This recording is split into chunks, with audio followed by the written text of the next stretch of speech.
sadayana patepang deui sareng sim kuring da diwadiat dina acara breaking news.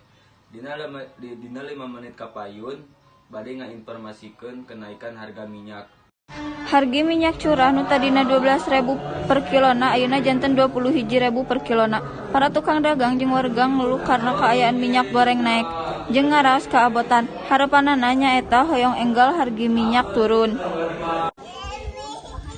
Alhamdulillah damang Ibu Amel kumaha pamadegan ibu kenaikan pengawas minyak curah.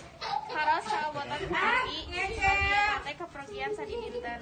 Langkung mirah minyak curah napi bungkusan sami bae.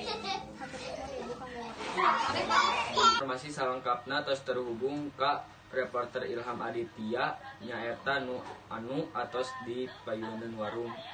Assalamualaikum, kumaha damang Bu? Waalaikumsalam damang. Sareng Ibu saha? Ibu Anggi, Ibu tumaros sabaraha pangaos minyak ayeuna teh? pangaos minyak curah ayeuna teh janten 21.000 per kilona. Ayeuna pangaos minyak teh tos turun atau napi teu acan? Teu acan.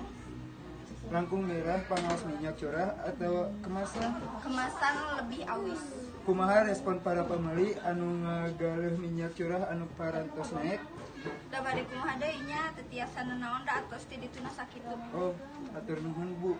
Itu wae nu ku abdi didugikeun kuy deui kada diwahdiat, atur nuhun. Tur nuhun kanggo Ilham Aditya informasina. Informasi salengkapna atos terhubung ka reporter Sandi Akbar nu atos aya di payunan tukang gorengan. Sadayana abdi Sandi Akbar. Kang abdi bade tumaros. Mangga. Naon anu jadi keluhan pikeun akan salaku tukang gorengan nu ayeuna harga minyak teh naik. Halariweuh kan dagangna jadi halarese. Langkung awet ngangge minyak curah atau napi minyak bungkusan. Langkung awet minyak bungkusan. Harapan akan kapoyona kumaha? Hoyong harga minyak stabil deui.